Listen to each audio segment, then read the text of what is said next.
ఆమేన్. దేవుని నామానికి మహిమ కలుగును గాక.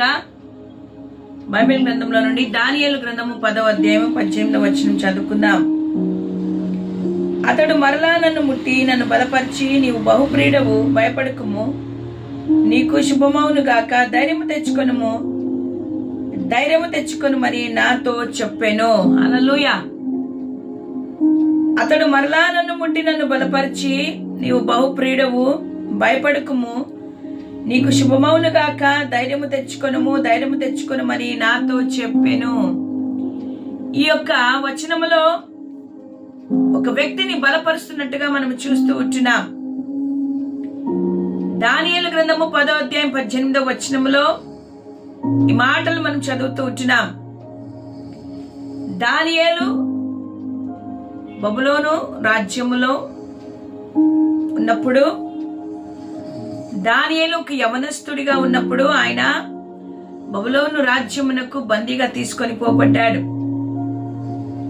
ఈ యొక్క వచనములో ఆయన తనకు కలిగిన దర్శనమును మనకు చెప్తూ ఉంటున్నాడు.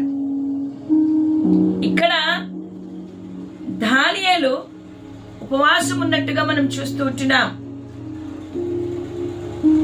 ఆ యొక్క 10వ అధ్యాయములో 3వ వచనములో, 3 వారములు గడిచి వరకు నేను సంతోషముగా భోజనము చేయలేకయుంటిని, మాంసము గాని ద్రాక్షరసము గాని నా నోటిలోనికి రాలేదు, స్నానాభిషేకములను చేసుకొనలేదు. ఆయన 3 వారాలుగా ఉపవాసం ఉన్నట్టుగా మనం చూస్తూ ఉంటున్నాం. ఆ ఉపవాసములో దేవుని యొక్క దర్శనం అతనికి కలిగి ఉంది. ఆయన ఆ దర్శనమును చూసినప్పుడు ఆయన ఇలాగ మాట్లాడుతూ ఉన్నాడు. 10వ వచనములో, అప్పుడు నొకడు చేతిలో నన్ను ముట్టి నా మోకాలను అరచేతులను నేల మోసి నన్ను నిలువబెట్టి, దానియేలు, నీ బహుప్రియుడవు గనుక నీ యొద్దకు పంపబడి తిని, నీవు లేచి నిలబడి నేను నీతో చెప్పిన మాటలను తెలుసుకొనమనెను. బలహీనుడైనప్పుడు దానియేలును బలపరచుటకు పరలోకము నుండి దేవుని దూత దిగి వచ్చినట్టుగా మనం చూస్తూ ఉంటున్నాం. దానియేలు, నీవు భయపడొద్దు, ఇదిగో నేను నీ యొద్దకు పంపబడి ఉన్నాను, కొన్ని సంగతులను నీతో బయలుపరచుటకు నేను పంపబడి ఉన్నానని దేవుని దూత అతనితో మాట్లాడుతూ ఉన్నాడు. 18వ వచనములో, ముట్టి బలపరిచి అతనిని నువ్వు బహుప్రియుడవు అని పిలిచాడు. దానియేలుకు ఒక బిరుదు వచ్చింది. దేవునికి బహుప్రియుడుగా అతడు ఉంటున్నాడు. నా ప్రియమైన దేవుని బిడ్డలారా, ప్రతి వ్యక్తిని కూడా దేవుడు ఒక ప్రత్యేకమైన పేరుతో పిలుస్తూ ఉంటాడు. దావీదుని నా హృదయానుసారుడు అంటాడు, మోషేని నా ఇల్లంతటిలో నమ్మకమైన వాడంటాడు, అబ్రహామును నా స్నేహితుడు అంటాడు. మరి ఈ రోజు నిన్ను నన్ను ఆయన ఏ పేరుతో పిలుస్తూ ఉంటున్నాడు? బహుప్రియుడవు, బహుప్రియముగా నువ్వు నా పట్ల ఉన్నావు. ఎందుకంటే దానియేలు యవనస్తుడైనప్పటికీ కూడా ఆయన తన జీవితాన్ని దేవుని కొరకు సమర్పించుకొని దేవుని సన్నిధిలో అనునిత్యము ఎడతెగక పట్టుదలతో విశ్వాసము కలిగిన వాడిగా, ప్రార్థనా యోధుడిగా మనం చూస్తూ ఉంటున్నాం. దానియేలు దర్శనము ద్వారా దేవుని యొక్క ప్రణాళికలు ఏమై ఉన్నాయో, దేవుని యొక్క భవిష్యత్తు కార్యములో ఏ యొక్క కార్యములను చేయాలని ఆయన ఆలోచిస్తున్నాడో, దానియేలు గ్రంథములో దేవుడు అతనికి బయలుపరిచి అతనితో మాట్లాడినట్టుగా మనం చూస్తూ ఉంటున్నాం. మరి ఆయన ఆ దర్శనము చూసిన తరువాత బహుబలహీనుడయ్యాడు, లేవలేని స్థితం. ఎందుకంటే అప్పటికే 3 వారాలు ఆయన ఉపవాసం ఉండి ప్రార్థన చేస్తూ ఉంటున్నాడు. కఠినమైన ఉపవాసం. ఏ రీతిగా మనం చదివాము కదా, భోజనము చేయలేదు, మాంసము తినలేదు, నోటికి ఏది కూడా రానిలేదు, స్నానము చేయకుండా దేవుని సన్నిధిలో అతడు ఎదురు చూస్తూ ఉన్నాడు. ఆయన చూసిన దర్శనములో ఆయన చూసిన యొక్క వ్యక్తిని ఆయన చూశాడు. ఆయన బహుబలాఢ్యుడిగాను, అతని ముఖము మెరుపు వలె ఉండి, అతను కన్నులు జ్వాలమయమై దీపములుగా ఉన్నాయి. అతడు ఆయన భుజములు ఇత్తడిని పోలిన భుజముల వంటివి ఉన్నాయి. అతని మాటల ధ్వని నర సమూహమును కంఠ ధ్వని వలె ఉండేను. దానియేలు అని అతన్ని పిలిచాడు. మిగుల భయాక్రాంతుడైన దానియేలు గొప్ప దర్శనము చూశాడు. చూచి ఆయన నాలో బలమేమీ లేకపోయాను, నా సొగసు వికారమాయను,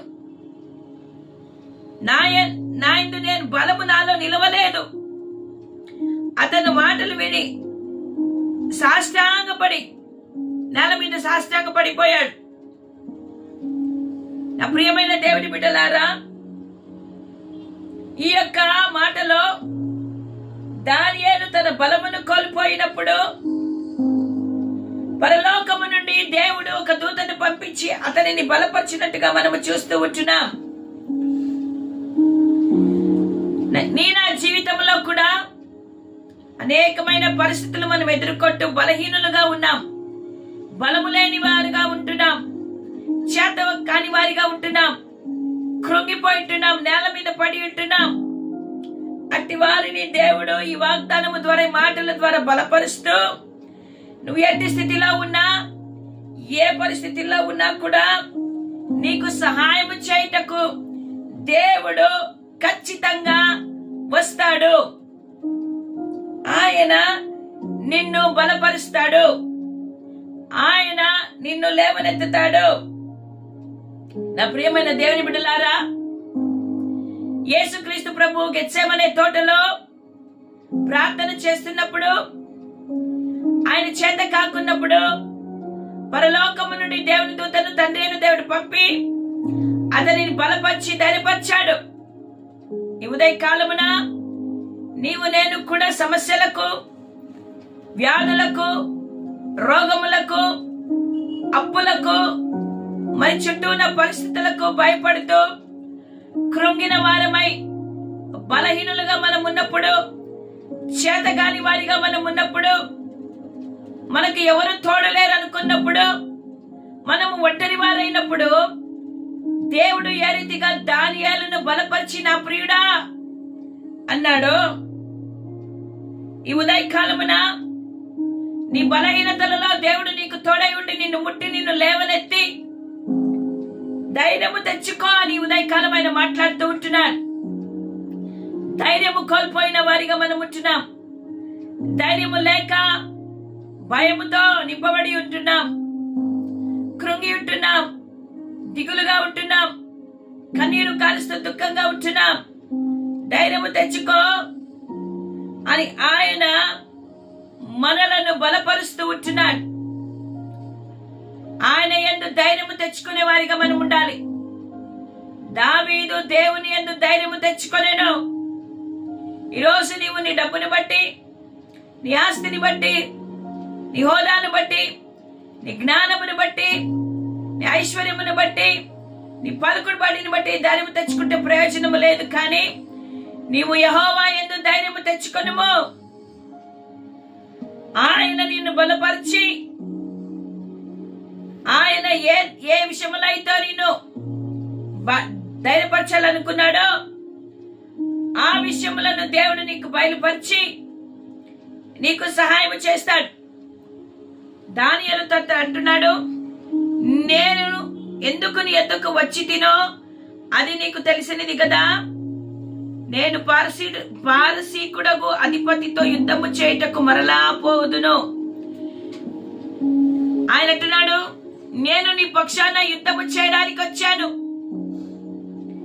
ఈరోజు పోరాటములు, శ్రమలలో ఒంటరిగా పోరాడి జయించలేకపోతున్నావు. అందుకనే దేవుడు తన దూతను పంపి నీకు బలమును అనుగ్రహించి నీ పక్షాన యుద్ధము చేయడానికి ఆయన తన దూతను పంపుతున్నాడు.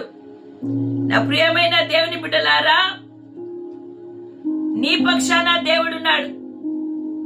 నీవు దేవుని సన్నిధిలో ప్రార్థనతో దేవునితో సహవాసముతో ఉన్నప్పుడు తన బిడ్డలైన వారిని దేవుడు బలపరచుటకు పరలోకము నుండి దేవదూతలను ఆయన పంపించి సహాయము చేసే దేవుడు అయితున్నాడు. కాబట్టి మనమందరము కూడా దిగులుతో ఉన్నామేమో, భయంతో ఉన్నామేమో, వాటిని వీడి దేవుడు అంటున్నాడు, నీవు బహు ప్రియుడవు. ఈరోజు ఏ పేరుతో నిన్ను పిలుస్తున్నాడో నాకైతే తెలియదు, కానీ బహు ప్రియుడుగా ఉన్న దానియేలును భయపడద్దని చెప్తూ నీకు శుభమవును గాక అంటున్నాడు. ఉదయకాలమున నిన్ను నా యొక్క కుమారుడా, నా కుమార్తె అని పిలుస్తూ భయపడద్దు, ఇదిగో నీకు శుభమవును గాక, ధైర్యము తెచ్చుకొనుండు అని మరొకసారి నిన్ను ధైర్యపరుస్తూ బలపరుస్తూ ఉంటున్నాడు. దేవుడు మన పక్షమునుండగా మనకు విరోధి ఎవరు? నాలో ఉన్నవాడు ఈ లోకంలో ఉన్నవాని కంటే గొప్పవాడు కదా. మన దేవుడు మనలో ఉన్నాడు, సజీవుడిగా, బలవంతునిగా, గొప్పవాడిగా ఆయన మన మధ్యలో ఉంటున్నాడు, మనలో ఉంటున్నాడు. కాబట్టి దానియేలుతో మాట్లాడిన దేవుడి ఉదయకాలం నిన్ను బలపరుస్తూ ఆయన యొక్క బిడ్డలను ఆయన బలపరిచి విశ్వాసము నమ్మకత్వముతో మనం ఉన్నప్పుడు ఆయన మనల్ని బలపరిచి మనల్ని వాడుకునే దేవుడు అయితున్నాడు. కాబట్టి ఆయన ఈరోజు నిన్ను ముట్టి బలపరుస్తూ ఉంటాడు, బలం అనుగ్రహిస్తూ ఉంటున్నాడు, ధైర్యం అనుగ్రహిస్తూ ఉంటున్నాడు, నీకు ఒక భరోసాని ఇస్తూ ఉంటున్నాడు. నేను నిన్ను విడువను అంటున్నాడు. నిన్ను నడిపిస్తాను, నిన్ను పోషిస్తాను, నీ ఆపదల్లో నీకు తోడుగా ఉంటాను, నీకు బదులుగా నేను యుద్ధము చేస్తాను, నీతో నేను ఉంటాను. నువ్వు పోరాటము, నీ యొక్క పోరాటములు కాదు, ఆ పోరాటములు నావి, ఆ యుద్ధములు నావి, నేను వాటిని నీ కొరకు జయించి నీకు బహుమతిగా ఇస్తానని దేవుడి ఉదయకాలం మాట్లాడుతూ ఉంటున్నాడు. చుట్టూ ఉన్న నీ పరిస్థితులను చూసి భయపడి దేవునికి దూరం అవ్వద్దు. దేవుని దగ్గరికి రా, అప్పుడు ఆయన నీ యొద్దకు వచ్చి కార్యములను చేస్తాడు. హల్లెలూయా, దేవునికే స్తోత్రం కలుగును గాక. ఈరోజు నిన్ను ముట్టాడు, నిన్ను బలపరిచాడు, నీకు శుభమని పలుకుతూ నిన్ను నీ కుటుంబాన్ని ఆయన దీవించి ఆశీర్వదిస్తూ ఉంటున్నాడు. ఎంత మంచి దేవుడు కదా. అనునిత్యము తన బిడ్డలను వాగ్దానములతో మాట్లాడుతూ వాక్యము ద్వారా మనల్ని సరిచేస్తూ వాక్యము ద్వారా మనల్ని బలపరుస్తూ ఉన్నాడు.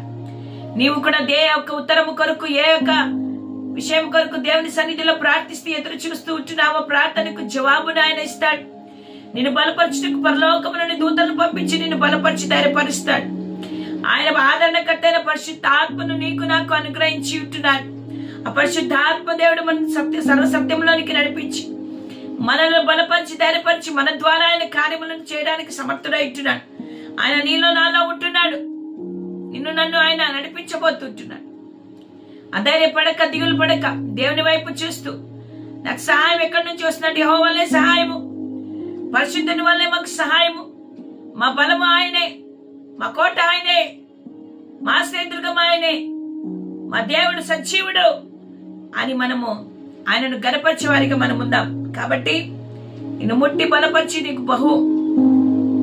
నీకు బహుధైర్యమును అనుగ్రహించి నిన్ను నడిపిస్తున్న దేవునికి కృతజ్ఞతాస్తుతులు చెల్లించుకుందాం, ప్రార్థన చేసుకుందాం. పరిశుద్ధ ప్రేమ కలిగిన దేవా స్తోత్రాలు నాయనా. ఇదిగో తండ్రి, దానియేలుతో మాట్లాడిన దేవుడు, బహుప్రియుడవు, భయపడకుము అంటున్నావు. ఈరోజు మేము మా చుట్టూన్న సమస్యలతో మేము భయముతో కృంగి ఉంటుండగా నైనా మరలా మమ్మల్ని ముట్టి భయపడదని హామీ ఇచ్చి మమ్మల్ని లేపబోతున్నందుకు, రేపినందుకు నీకు వందనాలు. ఈ దిన దీవెనతో మమ్మల్ని నింపండి. ఈ వాక్యం మా హృదయంలో ధ్యానము చేసుకునే కృపను మాకు దయచేయమని యేసయ్యా సమస్త ఘనత, మహిమ, ప్రభావములు మీకే ఆరోపిస్తూ యేసు నామములో అడుగుతుంటున్నాము తండ్రి, ఆమేన్. హల్లెలూయా.